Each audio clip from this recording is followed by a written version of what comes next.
Okay, आपण सुरू करू आता. आज आपण इन्कम टॅक्स रिटर्न कसं भरायचं त्याच्यावरती डिस्कशन करू. जसं मी या अगोदर पण तुम्हाला सांगितलं की इन्कम टॅक्स रिटर्न भरताना जे काही आपल्याला एक्सेल मधले फॉर्म आहे ते आपल्याला वेबसाईटवरती अवेलेबल आहे.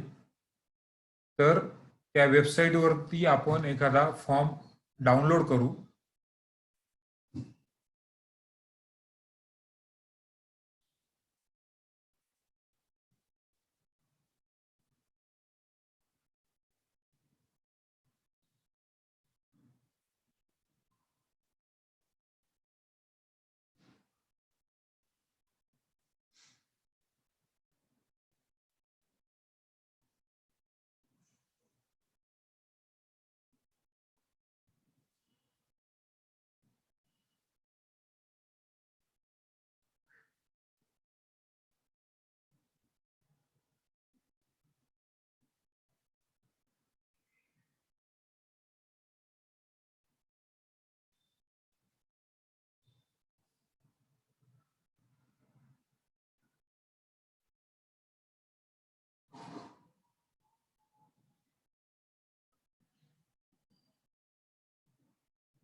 इथे ITR notified for assessment year 2021 हे ऑप्शन आहे.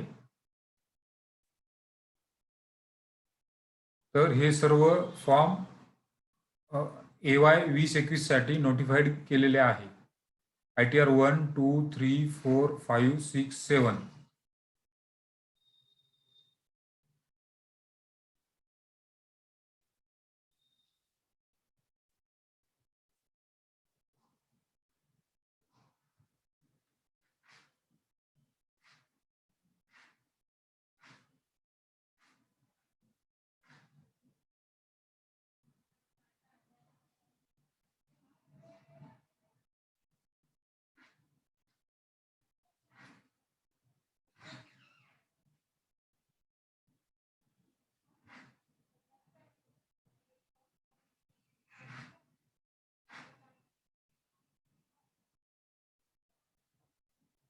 इथे ई फिलिंग संदर्भात जे काही FAQ आहे, फ्रिक्वेंटली आन्सर्ड क्वेश्चन्स, हे दिलेले आहे.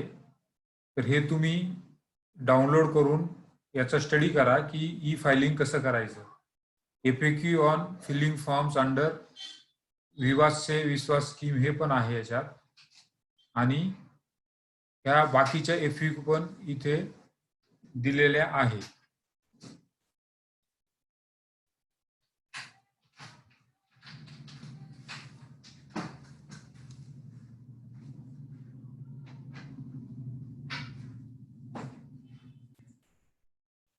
आता इथे डाउनलोड मध्ये आपण एक फॉर्म डाउनलोड करू. जनरली ITR 4 मध्ये सर्वच कव्हर होतं, तर तो ITR 4 आपण इथे डाउनलोड करू.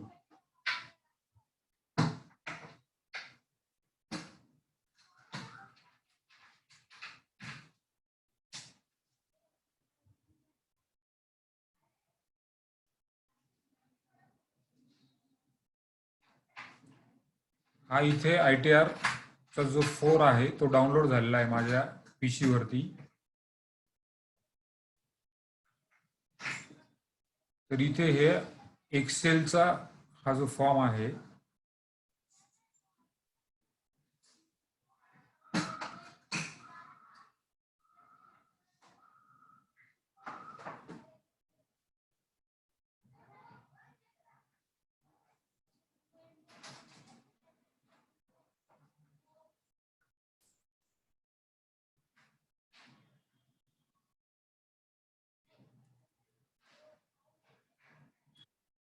दिसतोय सर्वांना? स्क्रीन दिसते माझी? फॉर्म ओपन झालाय.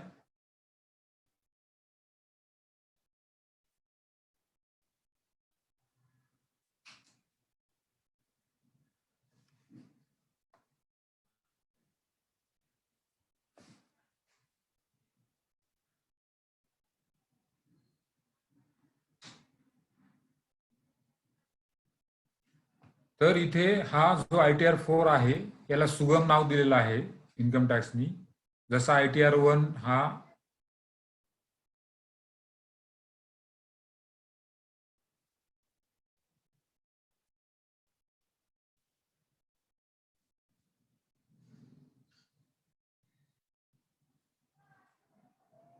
तर हा ITR 4 जो आहे तो इथं प्रत्येक फॉर्मच्या तिथे दिलेला असतं की हा कुणाला ऍप्लिकेबल आहे. तर हा इंडिव्हिज्युअल HUF फर्म इथे other than LLP being a resident having total income up to 50 lakhs and having income from business profession which is computed under section 44AD, 44ADA, 44AE. आपण हे जे 3 सेक्शन आहे ते आपण ऑलरेडी डिस्कस केलेले आहे. 44AD, 44ADA आणि 44AE. 44AD म्हणजे की जो आपल्याला 6% आणि 8% इन्कम प्रॉफिट दाखवणं गरजेचं आहे तो. 44ADA म्हणजे जो काही स्पेसिफाईड प्रोफेशन आहे त्यांना 50% ग्रॉस रिसीटच्या दाखवायचं आहे ते. आणि 44AE जो आहे तो ट्रान्सपोर्टरसाठी. तर इथे तुम्हाला सर्व माहिती इथे टाकता येते. हा फिलेबल फॉर्म आहे.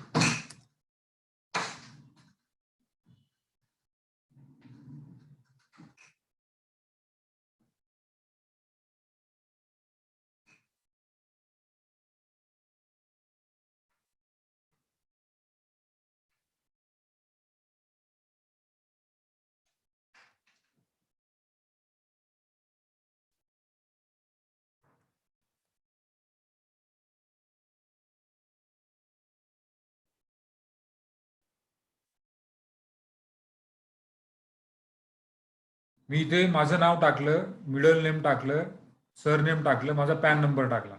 इथे माझा ऍड्रेस टाकायचा आहे आणि खाली इकडे आधार नंबरचे डिटेल्स आहे. नंतर जे काही तुम्हाला ऍप्लिकेबल आहे हा ऑलरेडी आपण डिस्कस केला होता की कुठला सेक्शन ऍप्लिकेबल होतोय तुम्हाला. नंतर हे जे काही एक्सपेन्सेस इन्कर्ड केले का तुम्ही ट्रॅव्हल वरती, नंतर कॅश 1 कोटीच्या वरती तुम्ही करंट अकाउंटला डिपॉझिट केले आहे का, हे ऑलरेडी मला वाटतं आपण डिस्कस केलंय. इलेक्ट्रिसिटी कन्झम्पशन हे ऑलरेडी डिस्कस केलंय. तर डायरेक्ट आपण इथे जो आहे हा बिझनेस प्रोफेशनचे पार्ट बी मध्ये इथे डिटेल्स तुम्हाला टाकायचे आहे. इथे ग्रॉस टोटल इन्कम मध्ये तुमच्या इन्कमचे डिटेल्स हेड वाईज जे आपण हेड डिस्कस केले ते हेड वाईज इथे डिटेल्स टाकायचे आहे. डिडक्शन तुम्हाला टाकायचे आहे, जे काही 80चे डिडक्शन आहे ते टाकायचे आहे. आणि हे सर्व टाकल्यानंतर हा पहिला बेसिक फॉर्म झाला. नंतर इकडे सेकंड याच्यावरती गेल्यानंतर तुम्हाला त्या बिझनेसचं तुमच्या बिझनेसचं नाव, बिझनेसचा कोड आणि डिस्क्रिप्शन हे टाकायचं आहे. तुमचा टर्नओव्हर किती आहे बिझनेसचा तो टाकायचा आहे. आता टर्नओव्हर टाकताना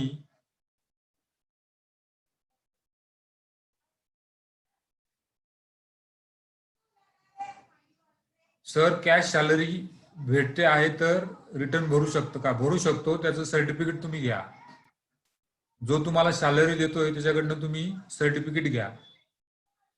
आता इथं सर्वात महत्वाचं की जे मी सांगितलं 44AD मध्ये 6%चा टर्नओव्हर किती आहे तो इथे टाकायचा आहे तुम्हाला. आणि 8%चा किती आहे तो टाकायचा आहे. 6%चा म्हणजे जो काय आपला चेकनी किंवा डिजिटल पेमेंटनी टर्नओव्हर आहे तो टाकायचा आहे. 8% जो कॅशचा आहे तो टाकायचा आहे. म्हणजे मिक्स पण इथे काही ठिकाणी असू शकतं.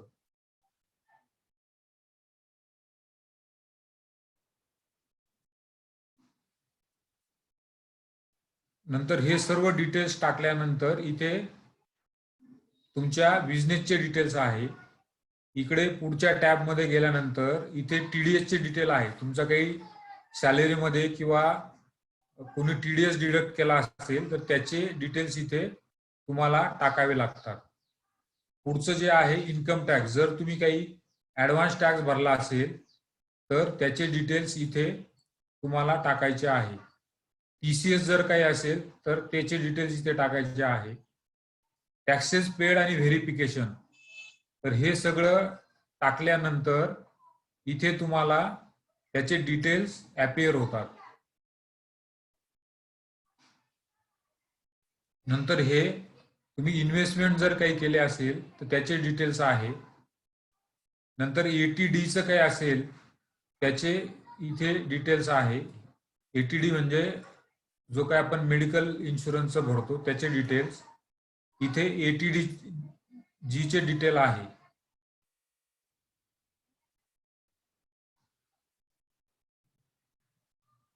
आता हे प्रत्येक डिटेल्स टाकल्यानंतर तुम्हाला इथे व्हॅलिडेट करायचं आहे. हे व्हॅलिडेट करायचं आहे. प्रत्येक कॉलम मध्ये डिटेल टाकल्यानंतर तुम्हाला हे व्हॅलिडेट करायचं आहे.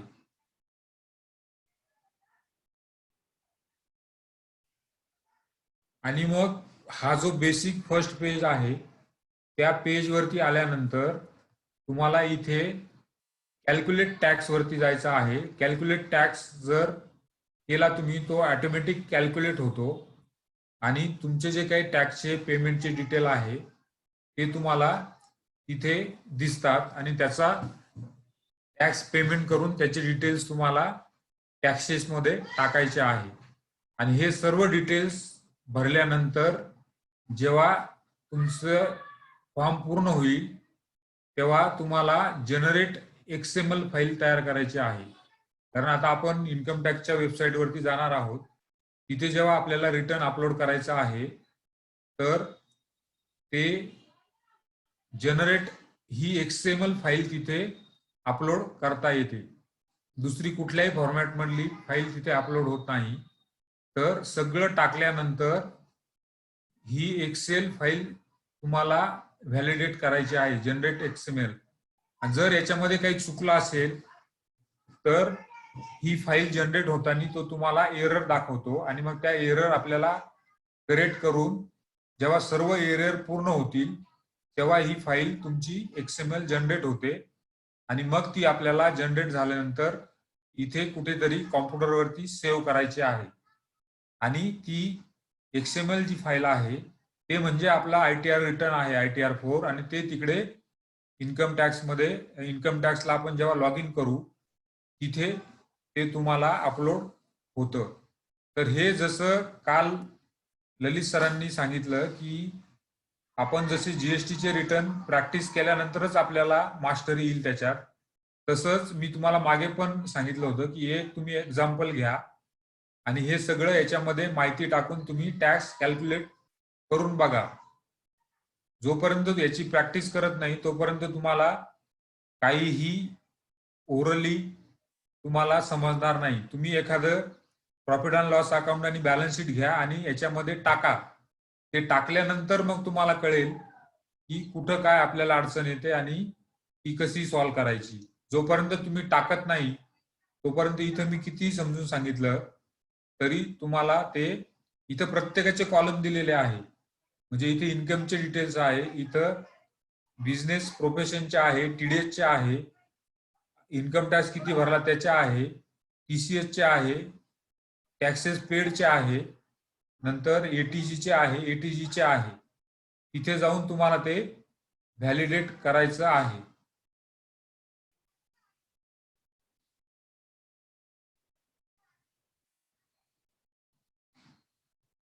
हँड रेज जे करताय त्यांनी चॅट बॉक्स मध्ये क्वेश्चन टाका. जर काय क्वेश्चन असेल तर चॅट बॉक्स मध्ये टाका.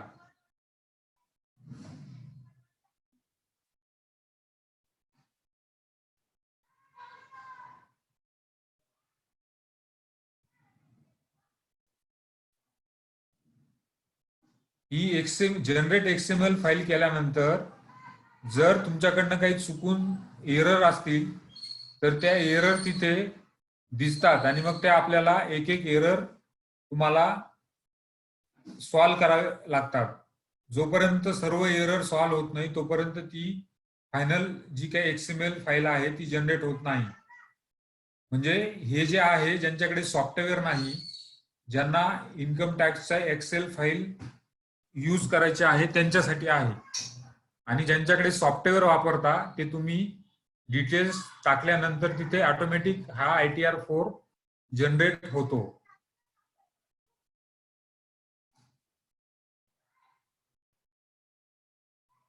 तर आता ही जनरेट जी XML फाईल जनरेट झाल्यानंतर ती तुमच्या इथे कुठेतरी कॉम्प्युटरला सेव्ह करायची आहे आणि ती अपलोड कशी करायची ते मी तुम्हाला आता लॉग इन करून सांगतो.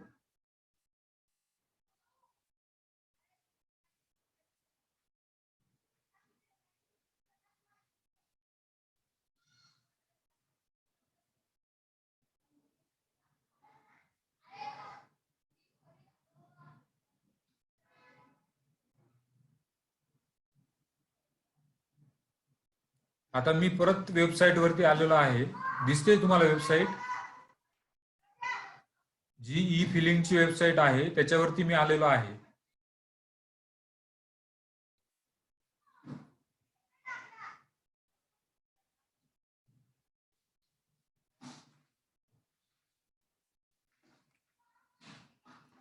आता इथे मी सुरुवातीलाच सांगितलं होतं की तुम्ही जर नवीन असेल तर इथे रजिस्टर युअर सेल्फ करून तुम्हाला रजिस्टर करायचं आहे.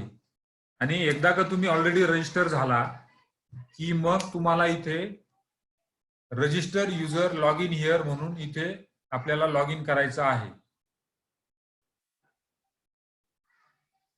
इथे लॉग इन केल्यानंतर इथे युजर आयडी आणि पासवर्ड असतो. युजर आयडी म्हणजे तुमचा पॅन नंबर असतो आणि इथे तुम्ही जेव्हा रजिस्टर करता युजर तेव्हा जो पासवर्ड टाकलेला असतो तो पासवर्ड इथे टाकावा लागतो. आता इथे आपण एक माझा जो काही क्लायंट आहे त्याचे डिटेल्स आपण इथे टाकू.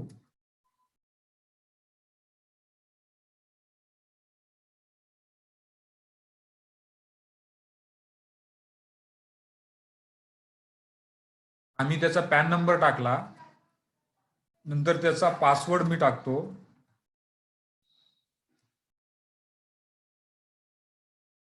इथे पॅन नंबर टाकला, पासवर्ड टाकला.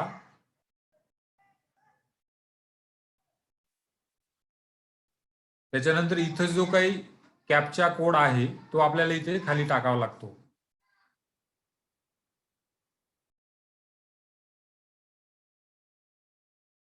टाकल्यानंतर इथे लॉग इन वरती आपल्याला जायचं आहे.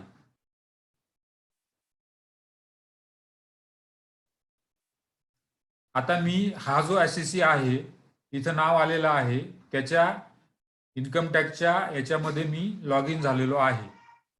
तर इथे लॉग इन झाल्यानंतर काय काय इन्फॉर्मेशन असते ते आपण बघू. तर इथे डॅशबोर्ड असतो पहिला.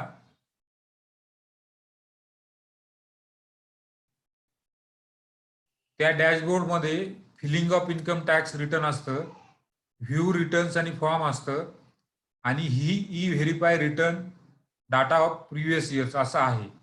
तर इथे filing of income tax return वरती गेल्यानंतर इथे तुम्हाला ज्या वर्षाचं रिटर्न भरायचं आहे ते असेसमेंट इयर सिलेक्ट करायचं आहे. समजा आपल्याला आता 20-21चं भरायचं आहे ते सिलेक्ट करायचं आहे. ह्या SSC ला कुठला फॉर्म ऍप्लिकेबल होतो तो फॉर्म आपल्याला सिलेक्ट करायचा आहे. नंतर फिलिंग टाईप सिलेक्ट करायचं आहे, ओरिजिनल की रिवाइज. आणि इथं सबमिशन मोड तुम्हाला टाकायचा आहे. तर इथे अपलोड XML आणि प्रिपेअर अँड सबमिट ऑनलाईन. आता आपण काय केलं, सुरुवातीला आपण वेबसाईट वरती जाऊन ती XML फाईल डाउनलोड केली. नंतर डाउनलोड केल्यानंतर त्याच्यामध्ये माहिती टाकायची, नंतर ती XML फाईल जनरेट करायची आणि ती इथे अपलोड करायची. तर इथं आपल्याला हे ऑप्शन सिलेक्ट करायचं आहे, हे अपलोड XML. नंतर पुढे तुम्ही ते रिटर्न कसं ई व्हेरीफाय करणार आहे, म्हणजे तुमच्याकडं डिजिटल साईन आहे का किंवा आधार OTP करणार आहेत का किंवा ऑलरेडी EVC तुमचे रजिस्टर आहे का. आणि याच्यामध्ये हे पण ऑप्शन असतं की आपण नंतर पण ई व्हेरीफाय करू शकतो. ज्यांच्या याच्यामध्ये ज्यांच्याकडे डिजिटल साईन नाही, आधारला काही प्रॉब्लेम आहे किंवा EVC जनरेट होत नाही, किंवा त्यांच्यासाठी एक ऑप्शन आहे की तुम्ही रिटर्न भरल्यानंतर ते रिटर्न आपल्याला सीपीजी सेंटर बंगलोरला सुद्धा टाकावं लागतं. मी आता असं अज्युम करतो की हे वरचं कुठलंही नाही आपल्याकडं आणि आपल्याकडं I don't want to e verify हे जर ऑप्शन आपण सिलेक्ट केलं, इथं कंटिन्यू करायचं आहे.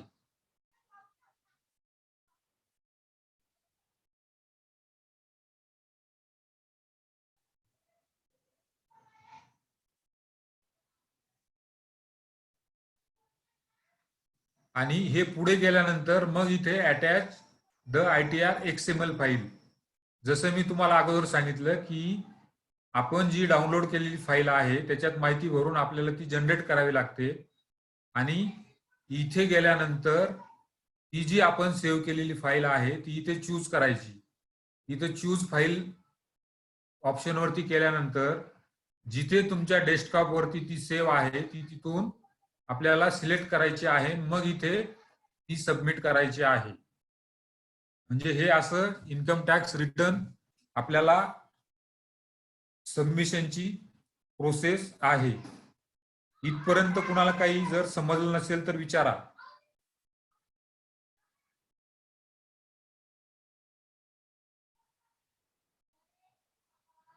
अरविंद कदम विचारताय कोणते सॉफ्टवेअर सर? जसं मी अगोदरच सांगितलं की इन्कम टॅक्स रिटर्न हे वेगवेगळे जे सॉफ्टवेअर आहे ते पण बाजारात अवेलेबल आहे. त्यात माहिती भरून त्याच्यामध्ये एक्सेल फाईल जनरेट होते. आणि दुसरी आपण ज्यांच्याकडला सॉफ्टवेअरला पैसे खर्च करण्याची तयारी नाही त्यांनी, जसं मी आता ही फाईल अगोदर जाऊन डाउनलोड केली एक्सेल फाईल, नंतर त्यात माहिती कशी भरायची ते सांगितलं आणि ती XML फाईल जनरेट केल्यानंतर ती आपल्या PC वरती कुठेतरी सेव्ह करायची आहे आणि ती सेव्ह केल्यानंतर मग जी आता मी प्रोसेस सांगितली तिथे जाऊन ही आपल्याला अपलोड करायची आहे.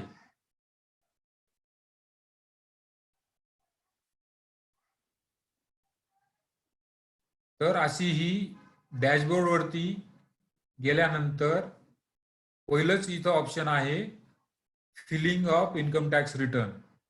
आता इथे दुसरं ऑप्शन आहे की व्ह्यू रिटर्न्स आणि फॉर्म्स. इथं गेल्यानंतर आपल्याला जे काही आपण इथून मागे रिटर्न भरलेले आहे ते आपल्याला दिसतात. तर इथे पॅन नंबर ऑलरेडी आहे. इथे काय बघायचं आहे ते आपल्याला सिलेक्ट करायचं आहे. तर इथे आपण इन्कम टॅक्स रिटर्न वरती क्लिक केलं आणि सबमिट जर केलं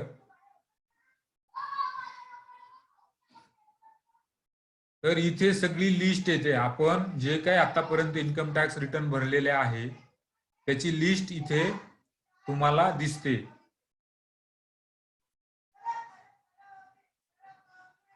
तर इथे ह्या ज्याच्यामध्ये मी लॉग इन केला आहे त्या माणसाचे 13/14 पासनं सगळे रिटर्न त्यांनी जे भरलेले आहे त्याचे इथं माहिती दिलेली आहे. इथं असेसमेंट इयर दिलेला आहे, त्यांनी कुठला फॉर्म भरलेला ते दिलेला आहे, नंतर फिलिंगची डेट आहे, कुठल्या दिवशी त्यांनी रिटर्न भरलं ते आहे, नंतर ते रिटर्न ओरिजिनल होतं की रिवाइज होतं ते आहे, कुठल्या सेक्शन खाली रिटर्न भरलं ते आहे, त्याची एक्नॉलेजमेंटची डिटेल्स इथे आहे आणि सर्वात महत्वाचं त्याचं स्टेटस इथं दिलेलं असतं. जे काही आपण रिटर्न भरतो ते प्रोसेस झालं किंवा नाही झालं त्याचे स्टेटस इथं दिलेलं असतं. तुमचं रिटर्न प्रोसेस झालं म्हणजे ते रिटर्न ऍक्सेप्ट झालं असा त्याचा अर्थ होतो. आता इथे याचे सगळ्या वर्षाचे रिटर्न हे प्रोसेस झालेले आहे. नंतर इथे तुम्ही एक्नॉलेजमेंट वरती क्लिक केल्यानंतर इथे तुम्हाला त्या वर्षाचे डिटेल्स येतात की इथे येतं ITR कधी फाईल केला ते असतं. आता हे जे असेसमेंट इयर आहे 19-20 त्या असेसमेंट इयरला यांनी ITR 3 भरलेला आहे आणि तो कधी भरलेला आहे त्याची डेट आहे आणि इथे जी काही आपण अपलोड केलेली फाईल आहे त्याची एक्नॉलेजमेंट आहे, XML फाईल आहे, ITR फॉर्म आहे, तो इथे आपल्याला जो भरलेला आहे तो डाउनलोड करता येतो. इथे जर तुम्ही क्लिक केलं तर तो डाउनलोड इथे होतो. नंतर इथे सर्वात महत्वाची माहिती इथे दिलेली असते की ज्या डेटला तुमचं रिटर्न प्रोसेस झालं, डेट ऑफ ऑर्डर इथे असते. आता ह्या 19-20 असेसमेंट इयरचं जे आहे त्याची ऑर्डर 26 फेब्रुवारीला झाली आहे.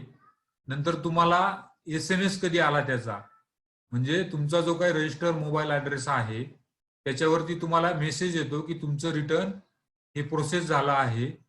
नंतर तुम्हाला मेल पण येतो, तुमचा जो काही रजिस्टर मेल आयडी आहे त्याच्यावरती मेल पण येतो. ज्या डेटला मेल केलेला आहे त्या मेलची डेट असते, कुठल्या मेलवरती तुमचा जो मेल गेलेला आहे त्या मेल आयडी पण इथे असतो. आणि इथे click here to download intimation order, हे जे काही रिटर्न प्रोसेस झाला आहे त्याची इंटिमेशन ऑर्डर जर तुम्हाला बघायची असेल आणि याच्यावरती क्लिक केलं तर ही इंटिमेशन ऑर्डर इथे डाउनलोड होते. इथे बघा ही डाउनलोड झाली ऑर्डर, आणि ही जर आपण ओपन केली तर ती त्या वर्षाची इंटिमेशन ऑर्डर आहे. इथे तुम्हाला त्याचा पासवर्ड वगैरे टाकावा लागतो आणि तो पासवर्ड टाकल्यानंतर ही ऑर्डर तुम्हाला इथे जनरेट होते. तर असं प्रत्येक इयरचं इथे इन्कम टॅक्सच्या वेबसाईटवरती तुम्हाला अवेलेबल आहे. जे काही तुम्ही आतापर्यंत रिटर्न भरले त्या प्रत्येकाचं इथे डिटेल्स तुम्हाला अवेलेबल आहे. फर्स्ट आपण बघितलं की ITR रिटर्न कसं भरायचं. दुसऱ्या इथे जे डॅशबोर्ड मध्ये आहे, डॅशबोर्ड मध्ये पहिलं ऑप्शन आहे की filing of income tax return, म्हणजे रिटर्न कसं भरायचं ते इथं आहे. भरल्यानंतर इथे तुम्हाला व्ह्यू करता येतं आणि खाली तुम्हाला जर ई व्हेरीफाय करायचं असेल तर ई व्हेरीफायचं इथे ऑप्शन आहे.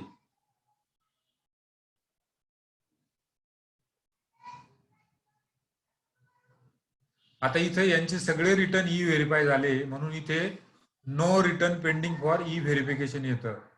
जर तुम्ही ई व्हेरीफाय केलं नाही तर इथे तुमचे जे ई व्हेरीफायचं बाकी आहे त्याचे डिटेल्स इथं येतात. तर असा हा लॉग इन केल्यानंतर पहिला याच्यामध्ये डॅशबोर्ड मध्ये हे 3 ऑप्शन आहे. नंतर दुसऱ्या याच्यावरती क्लिक केल्यानंतर इथे सगळे हे ऑप्शन येतात.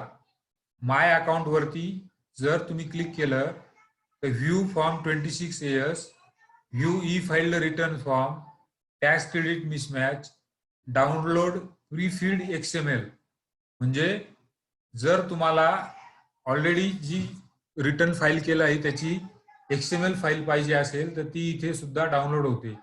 इथे ई व्हेरीफाय रिटर्न आहे, जनरेट EVC आहे, कंप्लायन्स पोर्टल आहे. तर इथे सगळे माय अकाउंट मध्ये गेल्यानंतर वेगवेगळे ऑप्शन आहे. आता इथे सर्वात महत्वाचं, जसं मी अनेक लेक्चर मध्ये फॉर्म 26 AS करत होतो, तर तो फॉर्म 26 काय आहे तो इथे व्ह्यू फॉर्म 26 AS असं आहे. इथं क्लिक केल्यानंतर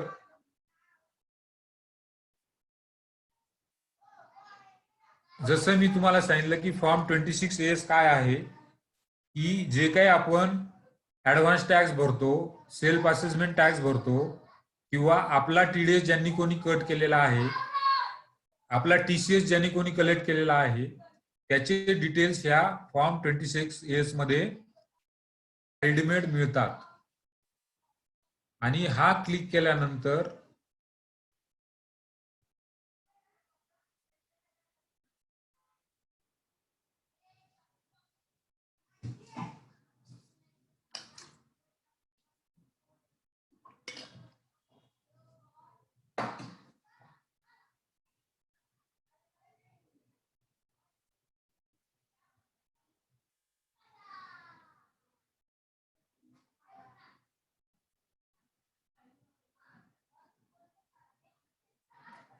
इथे ही TDS ची ट्रेसेसची वेबसाईट ओपन होते आणि इथे view tax credit form 26 AS असं ऑप्शन आहे. तर इथे गेल्यानंतर 26A फॉर्म आहे तो तुम्हाला इथे असेसमेंट इयर वाईज इथे तो दिसतो. आता समजा आपण 20-21 हे असेसमेंट इयर जर सिलेक्ट केलं आणि इथे व्ह्यू ॲज HTML आपल्याला सिलेक्ट करायचं आहे आणि इथे व्ह्यू डाउनलोड ऑप्शन वरती क्लिक करायचं आहे.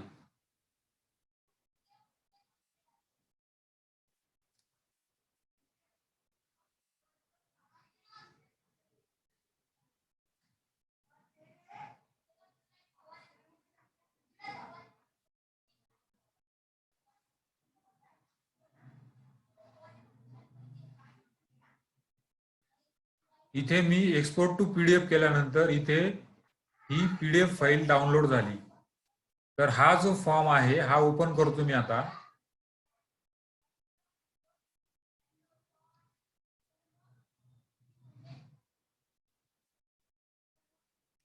हा ह्या माणसाचा फॉर्म 26S डाउनलोड झाला. जसं मी सांगतो की फॉर्म 26S मध्ये आपला इथे त्या पार्टीचा पॅन नंबर असतो, नाव असतं, ॲड्रेस असतं, फिनान्शियल इयर असतं, असेसमेंट इयर असतं आणि ह्या माणसाचा ह्या फिनान्शियल इयर मध्ये कोणी कोणी टॅक्स डिडक्ट केलेला आहे तो इथे दिसतो. तर इथे हे जे काय आहे कुठल्या सेक्शन खाली टॅक्स डिडक्ट केला, किती अमाऊंट वरती टॅक्स डिडक्ट केला आणि अमाऊंट किती टॅक्स डिडक्शनची ते सर्व इथे तुम्हाला दिसतं.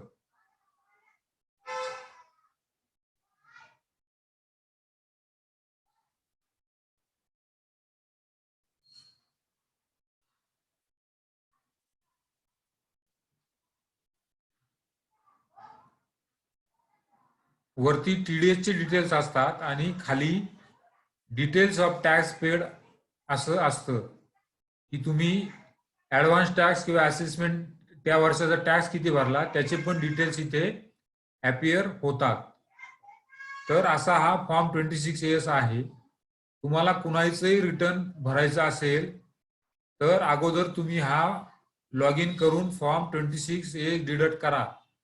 याच्यामध्ये तुमचे कोणी कोणी TDS कापलेले आहे हे दिसतं. समजा एखादा एम्प्लॉई आहे, सॅलराईज आहे, तो नोकरी करतो कुठे आणि जर त्या मालकानी किंवा एम्प्लॉयरनी जर TDS कापलेला असेल तर तो पण इथे रिफ्लेक्ट होतो आणि जे काही इथं क्रेडिट दिसतं तेवढंच क्रेडिट तुम्हाला TDSचं अवेलेबल होतं. याच्यापेक्षा जास्त TDSचं क्रेडिट तुम्हाला मिळत नाही. तर हा फॉर्म 26AS आहे. बऱ्याच लोकांच्या क्वेरी होत्या की फॉर्म 26AS काय आहे. तर फॉर्म 26AS म्हणजे आपला TDS कोणी कोणी कापलेला आहे तो इथे दिसतो. तर हा अकाउंट फायनलायझेशन करायच्या आधी, रिटर्न भरायच्या आधी किंवा प्रत्येक क्वार्टरली तुम्ही हा फॉर्म 26AS डाउनलोड करायला पाहिजे.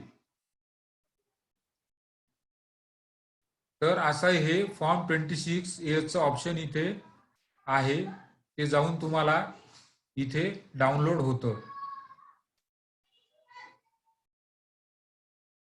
आता इथं जे डॅशबोर्ड मध्ये आपण बघितलं तेच आहे. इथं तुम्हाला काही फाईल करायचं असेल, इन्कम टॅक्स रिटर्न फॉर्म, एखाद्या नोटीसला उत्तर द्यायचं असेल, काही रेक्टिफिकेशन करायचं असेल तर ते इथे तुम्हाला करता येतं. नंतर सर्वात महत्वाचं प्रोसिडिंग. आता जे काही सरकारने फेसलेस असेसमेंट जो काही प्रकार काढलेला आहे की तुम्हाला त्या ऑफिसरकडे जायची गरज नाही, तुम्ही तुमच्या घरी बसल्या इन्कम टॅक्सची असेसमेंट किंवा नोटीसला उत्तर देऊ शकता. तर ते इथे 1, 2, 3, 4th कॉलम मध्ये आहे प्रोसिडिंग. जर तुम्हाला काही नोटिसेस आल्या असतील तर त्या इथे अपियर होतात. आता इथे ह्या माणसाला 17-18ची काही प्रोसिडिंगच्या नोटिसेस होत्या त्या इथे दिसतात आणि ह्या नोटिसीला जर तुम्हाला उत्तर द्यायचं असेल तर इथे तुम्ही उत्तर ते देऊ शकता.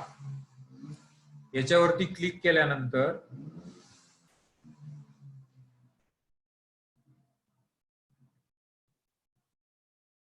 इथे त्याचे डिटेल्स, ही नोटीस जी आहे ती तुम्हाला बघायला मिळते. इथं क्लिक केल्यानंतर ती डाउनलोड होते आणि नोटीस कधी सर्व झाली.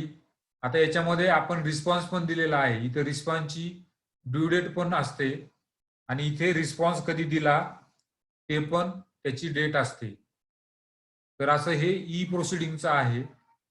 इथे ई प्रोसिडिंगच्या काही नोटिसेस असतील तर इथे तुम्हाला ते दिसतं. नंतर तुम्हाला काही कंप्लेंट करायची असेल तर इथे ग्रीवांचं सेक्शन आहे.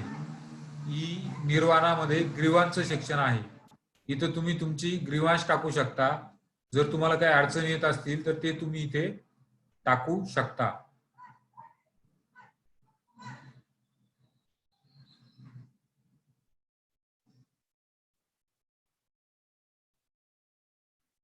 आता जसं आपण सुरुवातीला आपण रजिस्टर करताना पासवर्ड वगैरे टाकला, तर इथे प्रोफाईल मध्ये गेल्यानंतर इथे तुमचं स्वतःचं प्रोफाईल दिसतं. इथे चेंज पासवर्ड, जर तुम्हाला पासवर्ड चेंज करायचा असेल तर इथे चेंज पासवर्डचं सुद्धा ऑप्शन आहे. इथे तुम्हाला करंट पासवर्ड टाकावा लागतो आणि जो काही तुम्हाला नवीन पासवर्ड ठेवायचा आहे तो तुम्हाला इथे चेंज करता येतो. नंतर जेव्हा आपण रजिस्ट्रेशन करतो तेव्हा आपण सिक्रेट क्वेश्चन आपल्याला द्यावे लागतात. तर ते सिक्रेट क्वेश्चन जे आपण दिलेले आहे त्याच्यामध्ये सुद्धा चेंज करता येतो. इथं तुम्हाला डिजिटल साइन रजिस्टर करता येते. बँक अकाउंट तुम्हाला इथे व्हॅलिडेशन करता येतं. इथे आधार सुद्धा जर लिंक झालेला नसेल तर तो तुम्हाला करता येतो.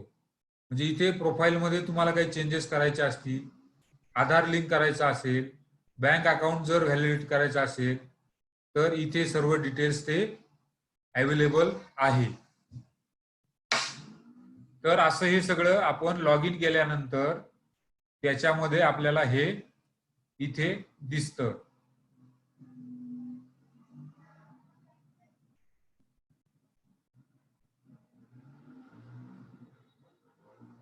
इथे वेबसाईट वरती कोणाला काही शंका असेल, अडचण असेल तर विचारा. काही प्रॉब्लेम असेल तर लगेच विचारा.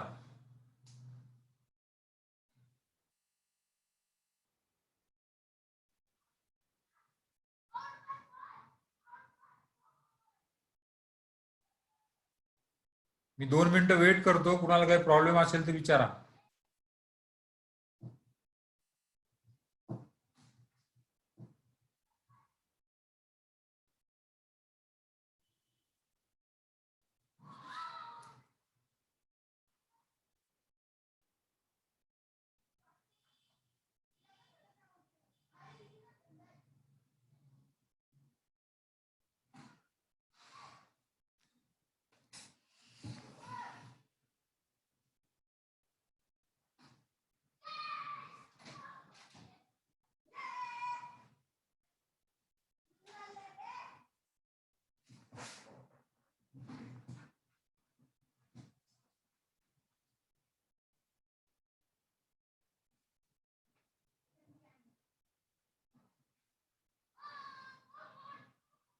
दीपक उगले विचारत आहे, याच्या आधी ITR 4 भरला होता, नंतर ITR 3 का भरला आहे?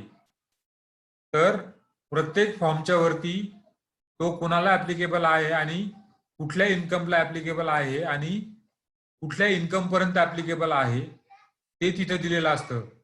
त्याचा एक तर सोर्स ऑफ इन्कम चेंज झाला असेल किंवा इन्कमचे जे लिमिट आहे ते चेंज झाला असेल, म्हणून तो फॉर्म चेंज झाला. तुम्ही जे PDF मध्ये फॉर्म डाउनलोड केलेले आहे ITR 1, 2, 3, 4, 5, त्याच्यावरती सुरुवातीलाच दिलेला आहे की हा कुणाला ऍप्लिकेबल होतो आणि कुठल्या इन्कम पर्यंत ऍप्लिकेबल होतो. जसं आता आपण बघितलं की ITR 4 जो आता आपण जी एक्सेल फाईल डाउनलोड केली त्यात जो आपण बघितला की तो 50 लाख इन्कम पर्यंतच ऍप्लिकेबल होता. तर तुमचा सोर्स ऑफ इन्कम चेंज झाला, इन्कम चेंज झाला की तुमचा फॉर्म पण चेंज होतो.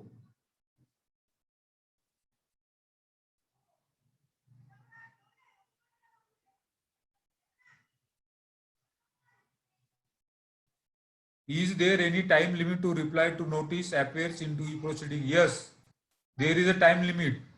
ही जी काही तुम्हाला ऑनलाईन नोटीस येते त्याच्यामध्ये तुम्हाला कधीपर्यंत कंप्लायन्स करायचा आहे त्याची डेट असते. त्या डेट पर्यंत तुम्हाला कंप्लाय करायचा आहे. त्या नोटीसमध्ये पिरियड दिलेला असतो की तुम्हाला कधीपर्यंत याचा कंप्लाय करायचा आहे. समजा तुम्हाला काही कारणामुळे लेट होत असेल, त्या ड्यू डेट पर्यंत जर समजा तुम्हाला रिप्लाय देणं शक्य नसेल तर तुम्ही रिक्वेस्ट पण तिथे टाकू शकता की आम्हाला 5 दिवस किंवा 8 दिवस तुम्ही टाइम वाढवून द्या.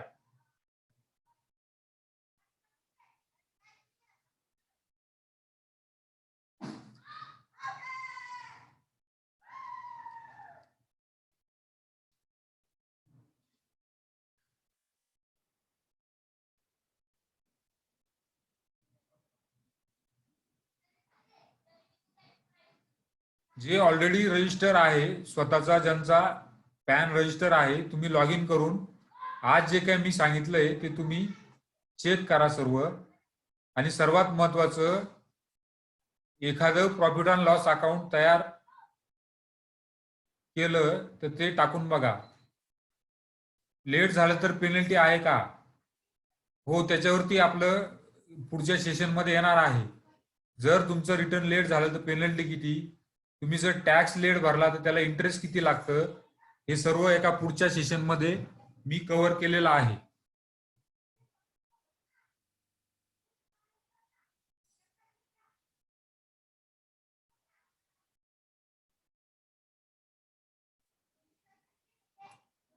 नोटीसला उत्तर देणं आणि रिवाइज रिटर्न भरणं हे सेम आहे का? नाही. नोटीसला उत्तर देणं आणि रिवाइज रिटर्न हे वेगवेगळं आहे.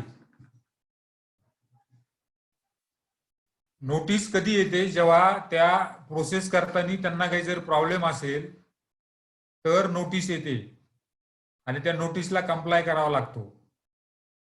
आणि रिवाइज रिटर्न म्हणजे रिटर्न मध्येच काहीतरी चुकलेलं आहे तुमचं, इन्कम कमी दाखवला किंवा प्रॉफिट कमी दाखवला तर ते रिवाइज करावं लागतं. दोन्ही सेम नाही.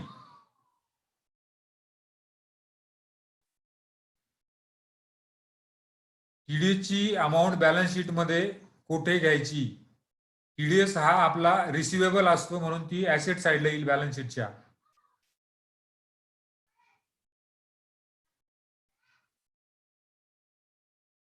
Generally current account current asset मध्ये आपण ती टीडीएसची अमाऊंट दाखवतो.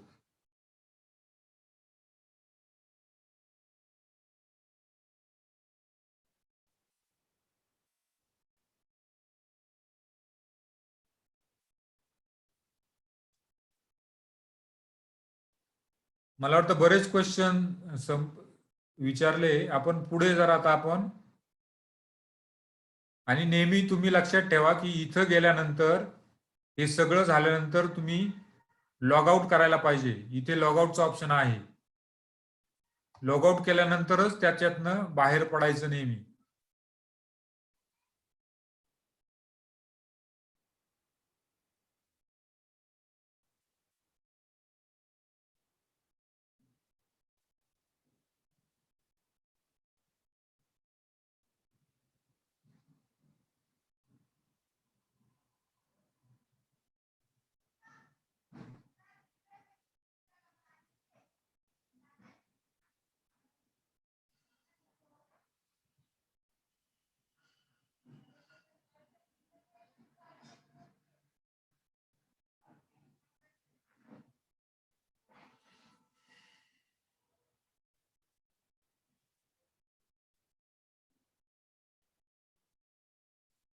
आता इन्कम टॅक्स अँगलनी आपल्याला अकाउंट फायनलायझेशन कसं करायचं, अकाउंट रायटिंग कसं करायचं, त्याच्यावरती आपण थोडं डिस्कस करू.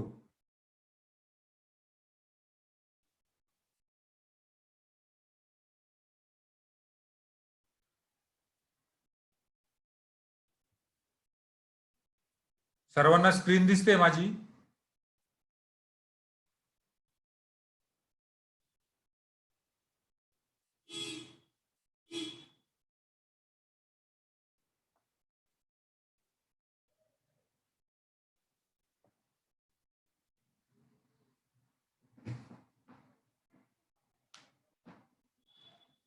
आता अकाउंट रायटिंग हे का बरं इम्पॉर्टंट असतं?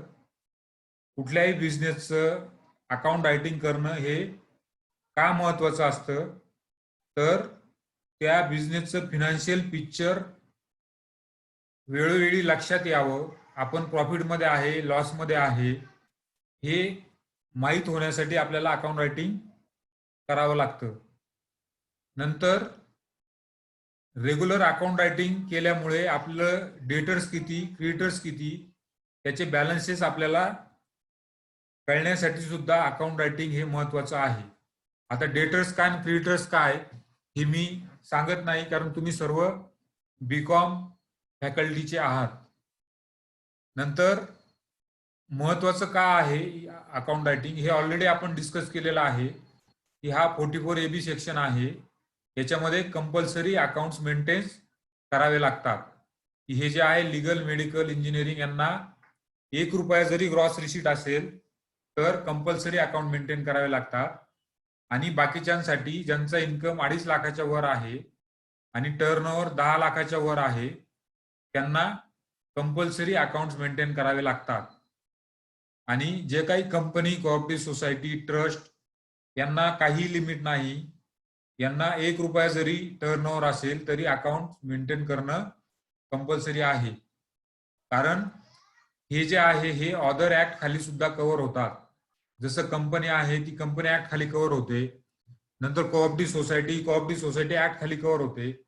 Trust, Bombay public trust act खाली कव्हर होतो. तर त्या ऍक्ट खाली कंपल्सरी मेंटेन तुम्हाला अकाउंट करावे लागतात. म्हणून अकाउंट रायटिंग हे फार महत्वाचं आहे.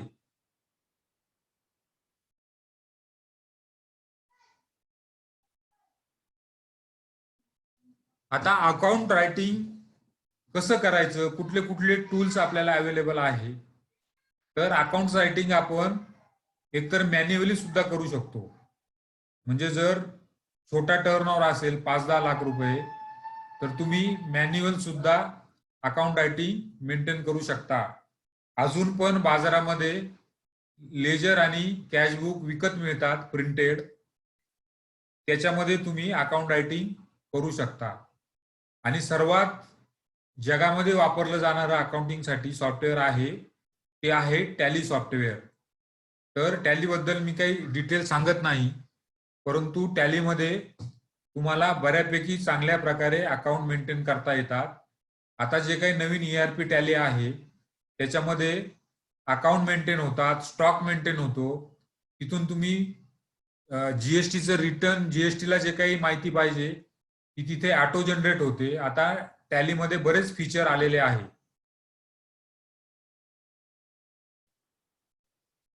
येस, एक्सेल मध्ये पण तुम्ही अकाउंट मेंटेन करू शकता. तुम्ही एक्सेल मध्ये जसं मॅन्युअल लिहिता तसं एक्सेल मध्ये पण कॉलम करून तुम्ही अकाउंट मेंटेन करू शकता.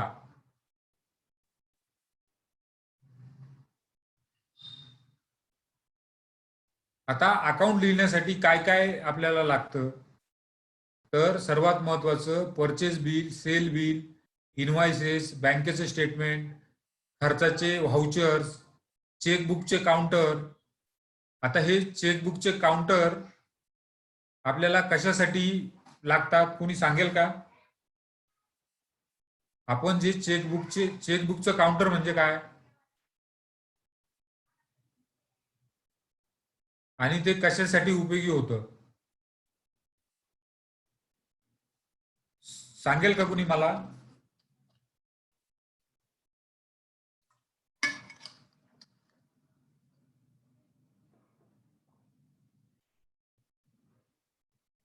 Bank reconciliation. अजून?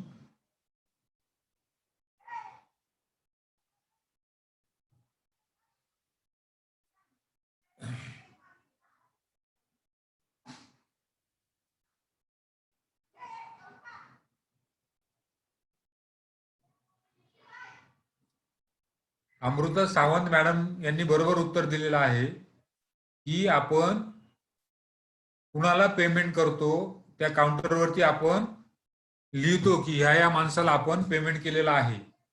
कारण काय होतं, चेक आपण समोरच्या पार्टीला देऊन टाकतो आणि नंतर जर आपण काउंटरवरती लिहिलेलं नसेल तर तो चेक कोणत्या पार्टीला आहे ते आपल्याला नंतर अकाउंट रायटिंग करण्यासाठी महत्वाचं असतं.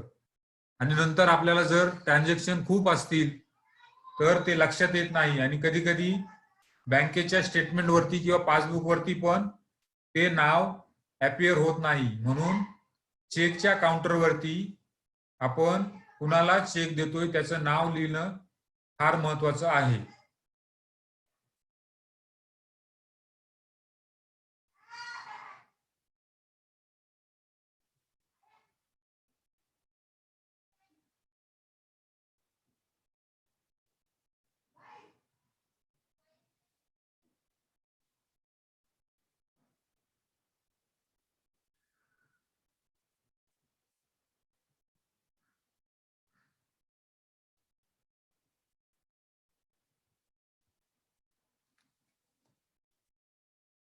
तसंच चेक डिपॉझिट स्लिप आहे.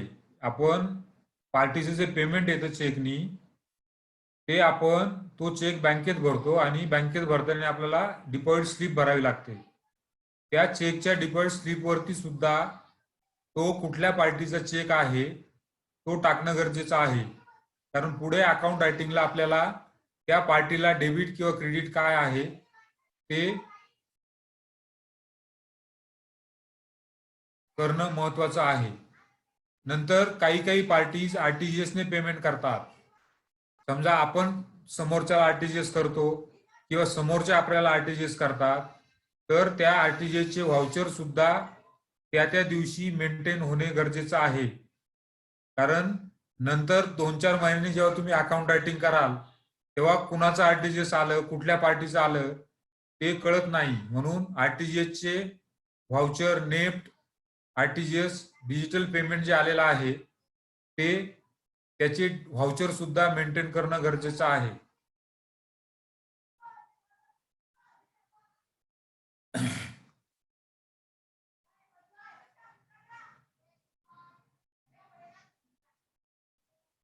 सर अकाउंट मेंटेन करताना किती कॉलम बनवायचे आहे? आता अकाउंट मेंटेन करताना जसं आपण कॅशबुक मेंटेन करतो, एक साइड रिसीट झाली दुसरी साइड पेमेंट झाली तर रिसीटला साधारणतः तुम्ही 2 कॉलम घ्या आणि पेमेंटला 2 कॉलम घ्या. म्हणजे अमाऊंटचे 2 कॉलम घ्या, एक इनर कॉलम एक आउटर कॉलम आणि पेमेंटला सुद्धा इनर कॉलम आउटर कॉलम आणि तिसरा एक कॉलम घ्यायचा ज्याच्यामध्ये पर्टिक्युलर्स आपल्याला टाकता येतील त्या ट्रान्झॅक्शनचे. म्हणजे ते कोणाला आपण डेबिट देतो आणि त्याचं नॅरेशन. आणि पहिला कॉलम असेल डेटचा.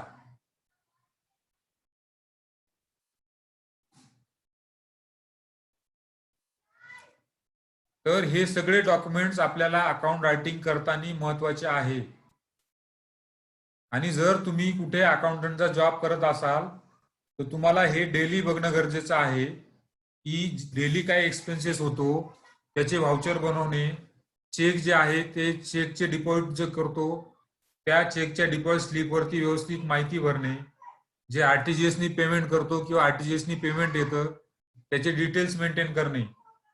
किंवा नंतर जेव्हा आपण अकाउंट रायटिंग करायला बसतो तेव्हा आपल्याला आठवत नाही की कुणाचं पेमेंट आहे काय आहे.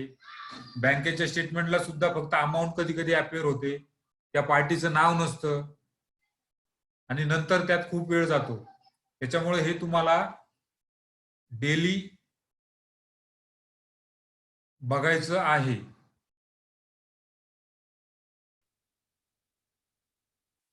आणि नेहमी आपण ज्या बिझनेसचं अकाउंट राईट करत आहे अकाउंट रायटिंग करत आहे त्याचं थोडंसं पिक्चर डोळ्यासमोर आणायचं आहे. म्हणजे काय करायचं ते मी उदाहरण घेतलेलं आहे. समजा आपण एखाद्या मेडिकल शॉपचं अकाउंटिंग करत आहे तर मेडिकल शॉपमध्ये काय काय ऍक्टिव्हिटी चालतात हे एक पिक्चर तुम्ही डोळ्यासमोर आणायचं आहे आणि त्याचं कागदावरती लिहायचं आहे. आता मेडिकल शॉपमध्ये काय काय ऍक्टिव्हिटी चालतात सांगा बरं, चॅट बॉक्स मध्ये टाका. समजा माझं मेडिकल शॉप आहे तर याच्यामध्ये काय काय ऍक्टिव्हिटी चालतात? मेडिसिन परचेस बरोबर, आणखी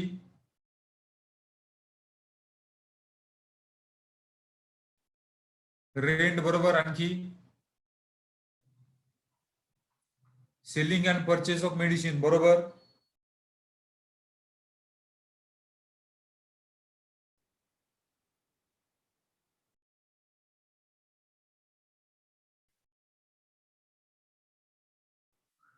एम्प्लॉई सॅलरी, स्टॉक मेंटेनन्स.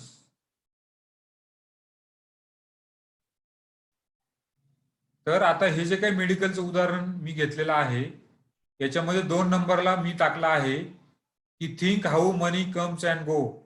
म्हणजे मेडिकलमध्ये पैसे कसे येतात आणि जातात कसे. मेडिकलमध्ये आपण जेव्हा मेडिसिन विकतो तेव्हा पैसे येतात, आणि जेव्हा आपण परचेस करतो त्याला आपण पेमेंट करतो. नंतर एक्सपेन्सेस काय काय आहे मेडिकलमध्ये ते आपल्याला एस्टिमेट करायचं आहे. नंतर मोड ऑफ मनी, म्हणजे तुमचे जे काही मेडिकलमध्ये पैसे आहे ते कॅशनी येतात किंवा चेकनी येतात किंवा कोणी पेटीएम करतं.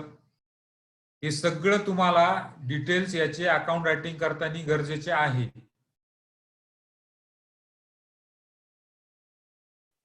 आता हा डिजिटल पेमेंट खूप वाढलेला आहे. आपण गुगल पे करतो, पेटीएम करतो, तर त्याचे डिटेल्स सुद्धा मेंटेन होणं गरजेचं आहे. नंतर जेव्हा तुम्ही अकाउंट रायटिंग करता तेव्हा हे सर्व डिटेल्स तुम्हाला माहिती होणं गरजेचं आहे.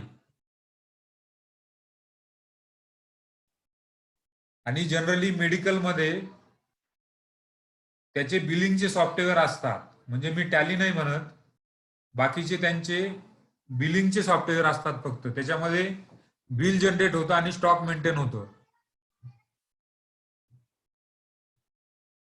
तर ज्याचं अकाउंट आपण करत आहात त्याचं तुम्हाला हे सगळे डिटेल्स अकाउंट रायटिंग करताना महत्वाचे आहे.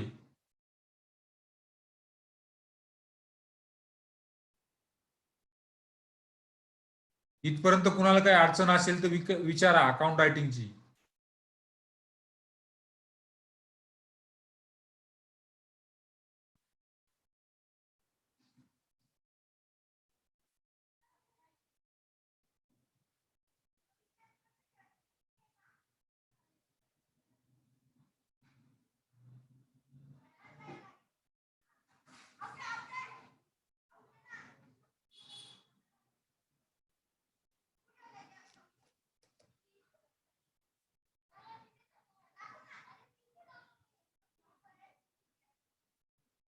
नंतर अकाउंट रायटिंगची पिरियडिसिटी काय आहे हे सुद्धा महत्वाचं आहे. पिरियडिसिटी म्हणजे अकाउंट कधी लिहायचे.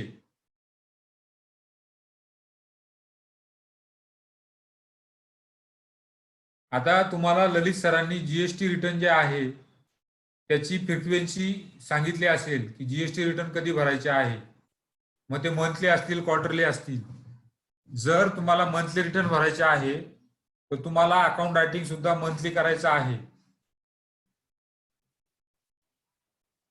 टीडीएस रिटर्न सुद्धा तुम्हाला भरावे लागतात. तिथे सुद्धा तुम्हाला क्वार्टरली किंवा मंथली अकाउंट रायटिंग करायचं आहे.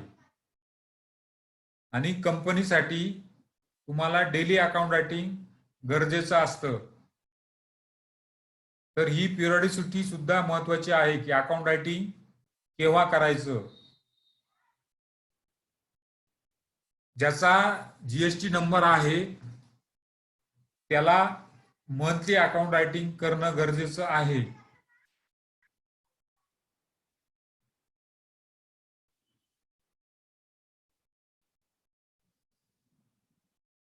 मंथली ज्या काही जीएसटीच्या ड्यू डेट आहे आणि तुम्हाला 3B जो भरावा लागतो, R1 भरावा लागतो, त्याच्यामध्ये तुम्हाला सर्व डिटेल्स येतात. त्याच्यामुळे अकाउंट रायटिंग हे मंथली करणं गरजेचं आहे.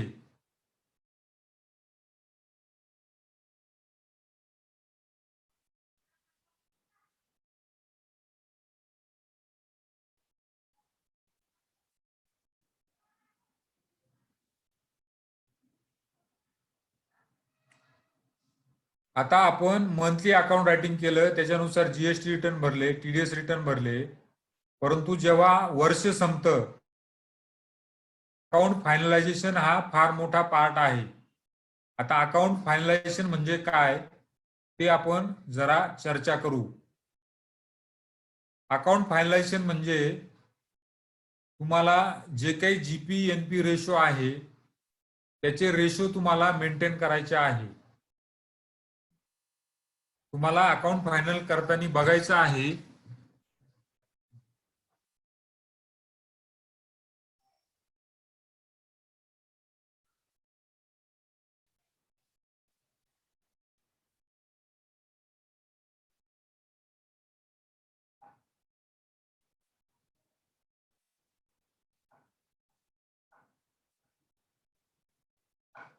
राहुल विचारताय की सर सँड परचेस केलं तर त्याचं जीएसटीचं बिल नाही घेतलं, पण रॉयल्टीच्या बिलावरनं पण तुम्हाला टाकता येते ती.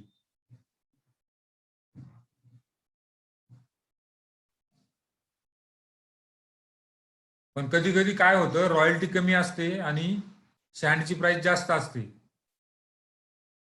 म्हणजे समजा मी सँड परचेस केली आहे आणि त्याचा रेट आहे समजा 5,000 रुपये पर ब्रास, तर त्याची रॉयल्टी खूप कमी असते, परंतु ऍक्च्युअल पेमेंट जास्त करावं लागतं. तर त्या केसमध्ये तुम्हाला एक परचेसचं व्हाउचर सुद्धा मेंटेन करणं गरजेचं आहे.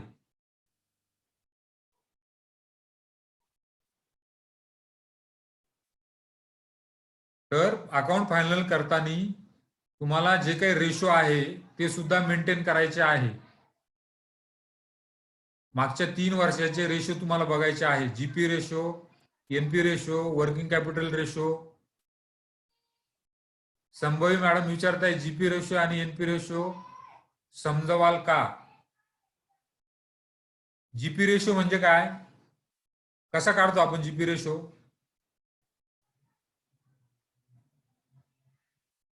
कोण सांगेल जीपी रेशो कसा काढतो?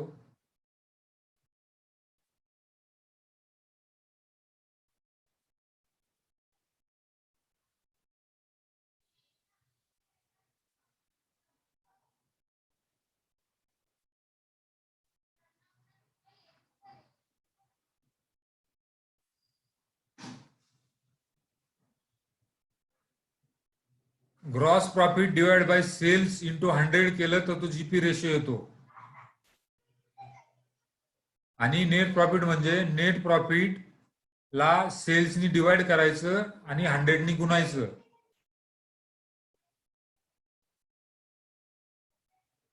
जेव्हा आपण ट्रेडिंग अकाउंट बनवतो त्याच्यामध्ये ग्रॉस प्रॉफिट असतो, नेट प्रॉफिट असतो. ग्रॉस प्रॉफिट आणि नेट प्रॉफिट हे आपल्याला 11वीला शिकवलं जातं, 11वी कॉमर्सला. ग्रॉस प्रॉफिट म्हणजे gross profit divided by sales multiply by 100.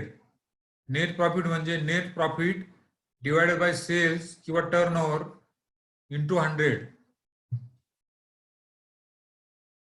Working capital ratio कोणी सांगेल का? वर्किंग कॅपिटल म्हणजे काय, कोणी सांगेल का?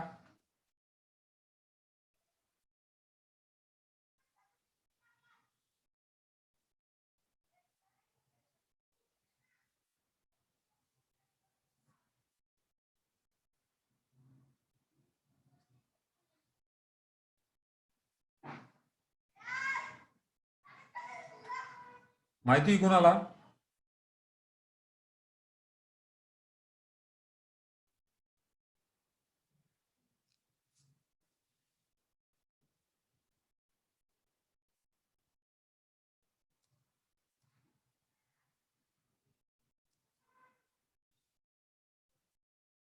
अश्विनी काळे मॅडमनी उत्तर दिलेलं आहे current asset minus current liability.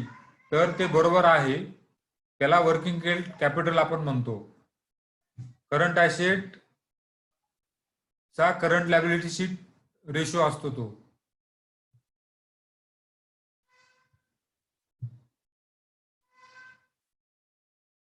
नंतर हे 2 नंबरला मी सांगितले ते रेशो तुम्हाला बघायचे आहे फायनल करताना. नंतर इयर एंडला काही प्रोव्हिजन असतात, त्या इयर एंडच्या प्रोव्हिजन सुद्धा आपल्याला करावे लागतात. तर त्याच्यामध्ये जे काही मार्च महिन्याचे अनपेड एक्सपेन्सेस असतात त्याच्या प्रोव्हिजन पण आपण करतो. म्हणजे समजा मार्चची सॅलरी आपण एप्रिलमध्ये देतो, परंतु त्याची प्रोव्हिजन आपल्याला मार्चमध्येच करावी लागते, कारण ती मार्च महिन्याची सॅलरी असते. मार्च महिन्याचं जे काही लाईट बिल असेल त्या लाईट बिलची आपल्याला प्रोव्हिजन करावी लागते.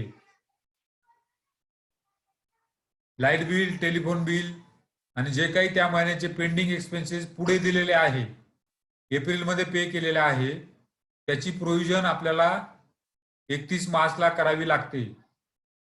नंतर legal fee, audit fee, account writing fee या सर्वांच्या प्रोव्हिजन आपल्याला 31 मार्चला कराव्या लागतात. या प्रोव्हिजन करणं म्हणजे त्याचा डायरेक्ट इम्पॅक्ट प्रॉफिटवरती होतो. आता मी इथं दिलेलं आहे unpaid expenses, light bill, telephone bill, other pending bill याच्या प्रोव्हिजन आपल्याला 31 मार्चला अकाउंट फायनल करताना कराव्या लागतात.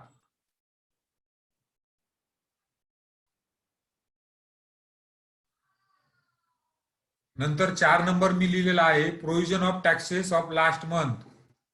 समजा आपला मार्चचा जीएसटी आपण एप्रिलमध्ये भरतो, परंतु तो असतो मार्च महिन्याचा, तर ती आपल्याला प्रोव्हिजन करावी लागते. आपल्याला जीएसटी पेबल करावा लागतो. जो आपण एप्रिलमध्ये जीएसटी भरतो मार्च महिन्याचा, किंवा जर टीडीएस जो आपण कापलेला आहे तो आपण एप्रिलमध्ये भरणार आहे, तर त्याच्या प्रोव्हिजन सुद्धा कराव्या लागतात.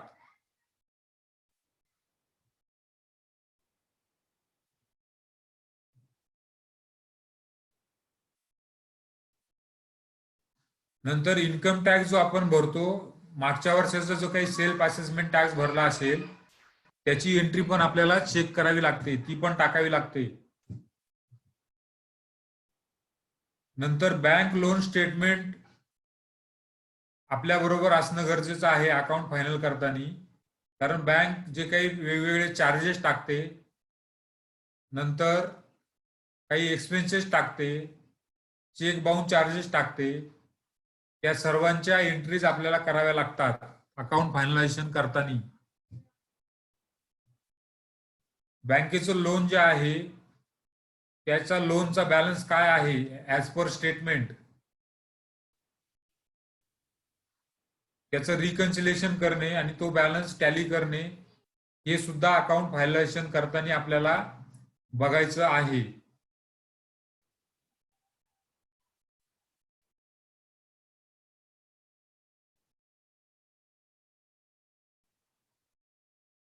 कारण अकाउंट फायनलायझेशन हा फार व्हास्ट विषय आहे, कारण प्रत्येक बिझनेसनुसार तो चेंज होतो. प्रत्येक बिझनेसनुसार वेगवेगळे काही एक्सपेन्सेस असतात, ते कसे टाकायचे, काय टाकायचे, त्यानुसार आपल्याला अकाउंट फायनलायझेशन करायचं आहे. नंतर अकाउंट फायनलायझेशन मध्ये आपल्याला इयर एंडला डेप्रिसिएशन सुद्धा टाकावं लागतं, कारण डेप्रिसिएशनच्या एंट्रीज आपण इयर एंडला करतो.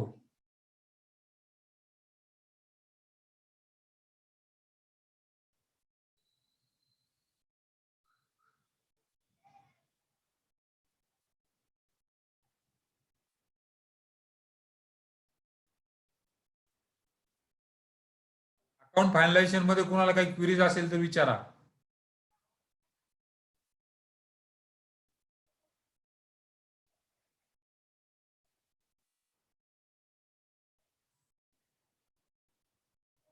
आणि जसं मी आता लॉग इन करून फॉर्म 26A सांगितला, तो 26A फॉर्म सुद्धा आपल्याला अकाउंट फायनलायझेशन करताना समोर असणं गरजेचं आहे, कारण आपला टीडीएस कुणी कापलेला आहे त्याच्या एंट्री सुद्धा तुम्हाला इथे इयर एंडला फायनल करताना टाकायच्या आहे.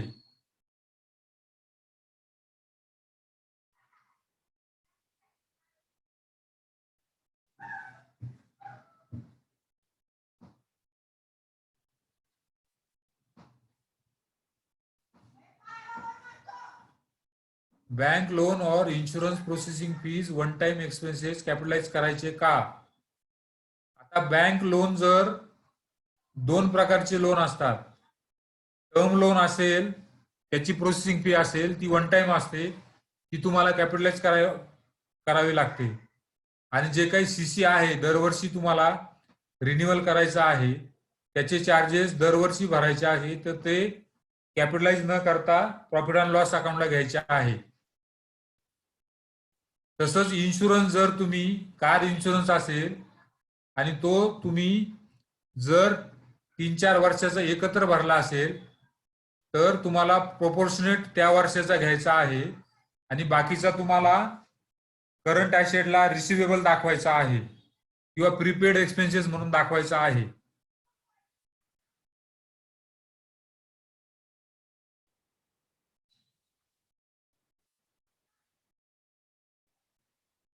Is there any thumb rule that we have to take into consideration only 3 years ratio? आता हा रेशो मेंटेन का करणं गरजेचं आहे, तर तुमचं रिटर्न स्क्रुटिनीमध्ये लागायला नको. म्हणजे समजा तुमच्या बिझनेसमध्ये एखाद्या वर्षात तुम्ही 5% जर नेट प्रॉफिट दाखवला आहे आणि पुढच्या वर्षी डायरेक्ट तुम्ही 1% दाखवला, तर ते रिटर्न जनरली स्क्रुटिनीला सिलेक्ट होतं. ते स्क्रुटिनी काय आहे तो पण पुढे टॉपिक आहे. तर तुमचे रेशो मेंटेन झाले नाही प्रॉफिटचे, तर ते रिटर्न स्क्रुटिनीसाठी सिलेक्ट होण्याचे चान्सेस असतात. म्हणून जनरली 3 वर्षाचे, मागील 3 वर्षाचे जे रेशो आहे ते मेंटेन होणं गरजेचं आहे.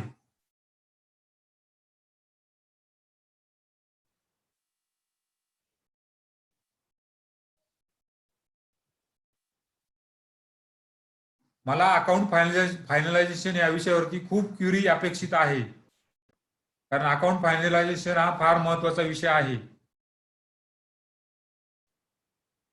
त्याच्यावरती भरपूर क्युरीज तुम्ही विचारला पाहिजे. खूप प्रश्न तुम्हाला असायला हवे.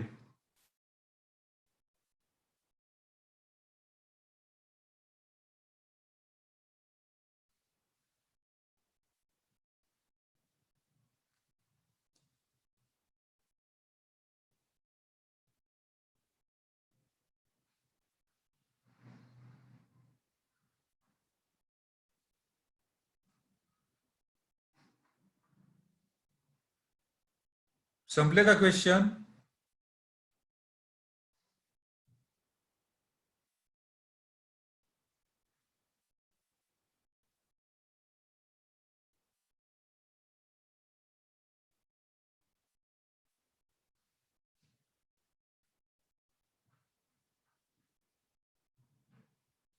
डेप्रिसिएशनचे रेट ठरलेले आहे. तो चार्ट मी तुम्हाला ग्रुपवरती टाकतो. त्या रेटनुसार आपल्याला डेप्रिसिएशन मिळतं.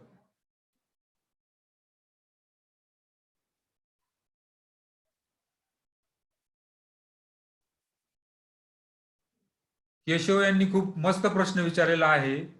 How does stock valuation done from business tax point of view, income tax point of view? तर स्टॉकची जी व्हॅल्युएशन घ्यावी लागते ती cost or market whichever is higher ह्या बेसिसवर असते. आपण जेव्हा इन्कम टॅक्सचा प्रॉफिट घेतो तेव्हा स्टॉकचं जे व्हॅल्युएशन आहे ते cost or market price whichever is higher ह्या रेटनी घ्यावं लागतं आणि ते कन्सिस्टंटली पुढे मेंटेन करावं लागतं.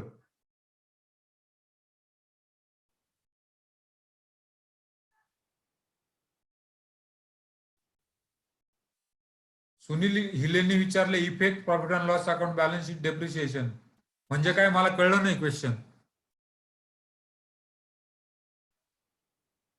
Effect profit and loss account balance sheet म्हणजे काय?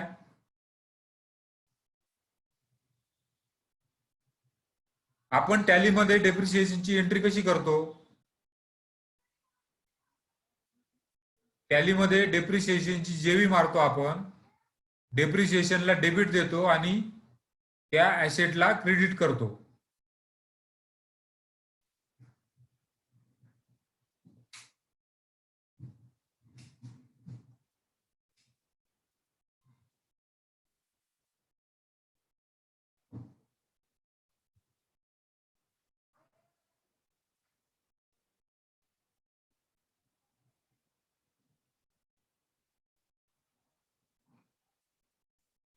चैताली मॅडम विचारताय, how are expenses without supporting voucher for large amount, example 10,000 show shown in account.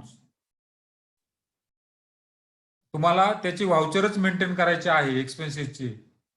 आणि जेव्हा मी तुम्हाला ऑडिट डिस्कस केलं की सीए तुमचं ऑडिट करणार आहे, तर तो पण हे व्हाउचर चेक करतो. तुम्ही जे काही एक्सपेन्सेस टाकलेले आहे त्याचे व्हाउचर आहे की नाही तो चेक करतो. त्याच्यामुळे तुम्हाला प्रत्येक एक्सपेन्सेसचे व्हाउचर मेंटेन करायचे आहे.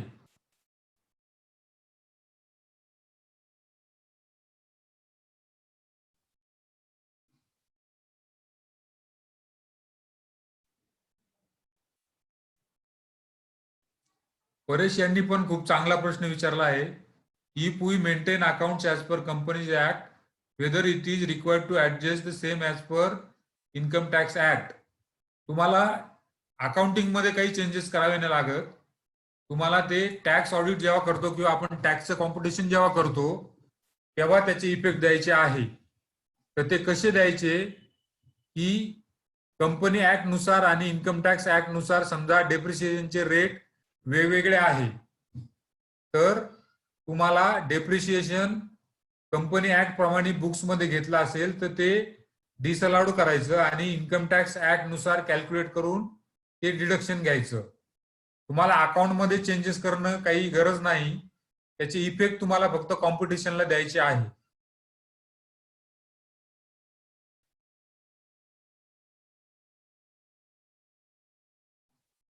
Some amounts are given under table, त्याचं काही व्हाउचर नसतं, ते एक्सपेन्सेस तुम्हाला अलाउड होत नाही.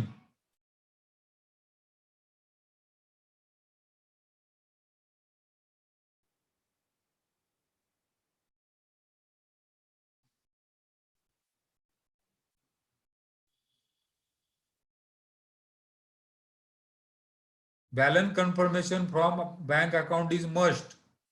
तर जनरली जे काही मोठे बॅलन्सेस असतात त्याच्यासाठी बॅलन्स कन्फर्मेशन घेणं गरजेचं आहे. परंतु आता जर नेट बँकिंग असेल तर नेट बँकिंग मध्ये तुम्हाला काही कन्फर्मेशन घ्यायची गरज नाही.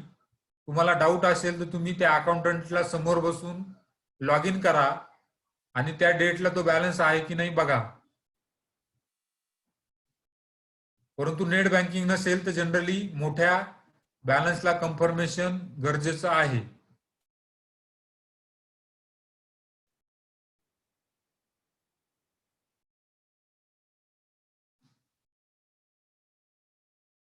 जे काही आपण चैताली मॅडम आपण काही अंडर टेबल एक्सपेन्सेस करतो तर त्याचे दुसरे काही व्हाउचर आपण ऍडजस्ट करून ती अमाऊंट ऍडजस्ट करतो. समजा ट्रॅव्हलिंग मध्ये टाकणे किंवा स्टेशनरीचे एक्सपेन्सेस टाकणे, काहीतरी मिसलेनियस एक्सपेन्सेस टाकणे, यात आपण ते व्हाउचर ऍडजस्ट करतो.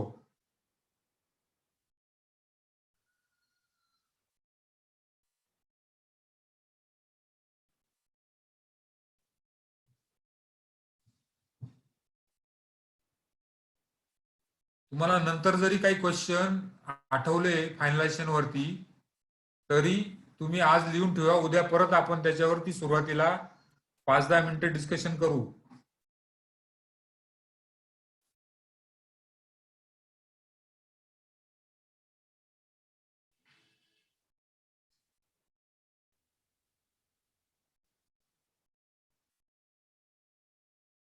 आजच्या संपूर्ण सेशनमध्ये काही क्युरी असेल तर विचारा.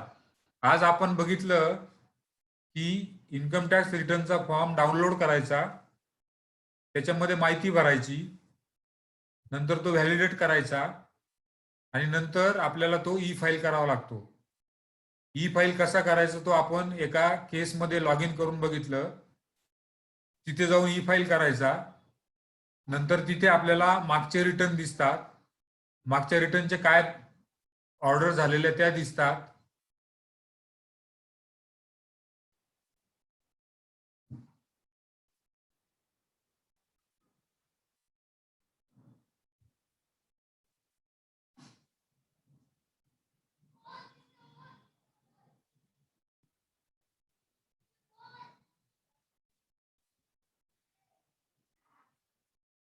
If any account is not used for business and used for personal use, काही गरज नाही त्याची दाखवण्याची.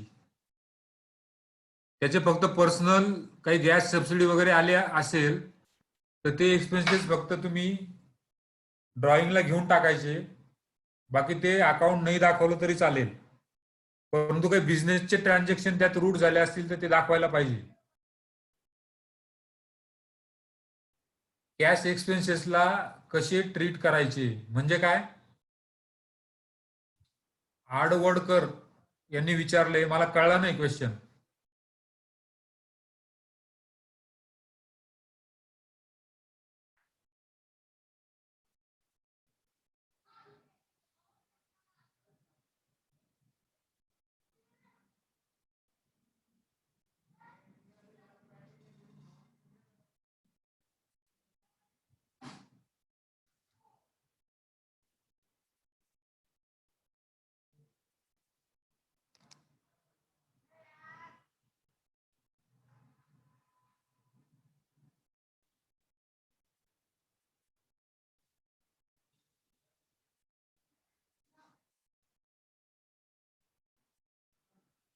Dividend profit and loss account मध्ये घ्यायचा की कॅपिटल मध्ये?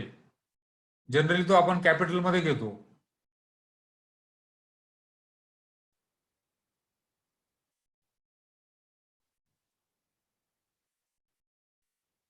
तुमचा बिझनेस जर वेगळा असेल आणि तुम्हाला जर तुम्ही इन्व्हेस्टमेंट केली आहे, काही शेअर घेतले आहे, त्याच्यावर डिव्हिडंड मिळाला तर तो आपण कॅपिटलला घेतो, कारण त्याचा आपल्या बिझनेसशी काही संबंध नाही, आपल्या इन्व्हेस्टमेंटवरचं इन्कम आहे ते.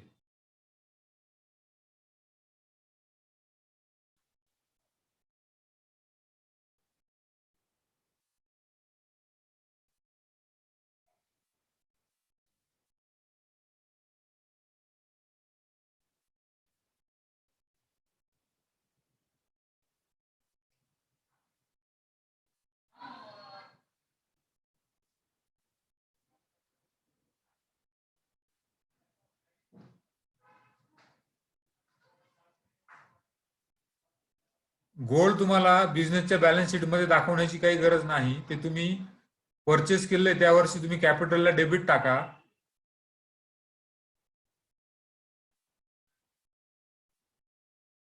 आणि विकलं त्या वर्षी कॅपिटलला ऍडिशन दाखवा. गोल्ड पर्सनल ऍसेट आहे, त्याच्यामुळे त्याला काही टॅक्स नाही डिफरन्स वरती. पण तुम्ही जर रोज दरवर्षी गोल्ड घेत असाल, मोठे ट्रान्झॅक्शन असतील, तर मग तो तुमचा बिझनेस झाला. पर्सनल ऍसेट आणि बिझनेस याच्यामध्ये डिफरन्स आहे. तुम्ही दागिने घेतले तर ती पर्सनल ऍसेट झाली, परंतु तुम्ही गोल्डच्या चिप्स घेतल्या आणि काही काळासाठी घेऊन विकल्या तर तो बिझनेस झाला.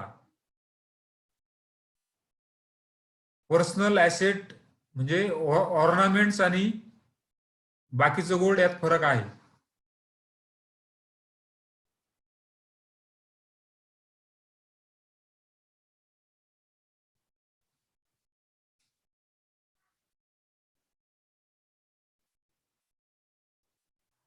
ओके, बऱ्यापैकी आज आपण क्वेश्चन घेतलेला आहे, तर आपण आता स्टॉप करू. जर काही फायनलायझेशन क्वेश्चन असतील तर उद्या सुद्धा आपण डिस्कस करू सुरुवातीला. तर आज आपण इथे थांबत आहे. Good night.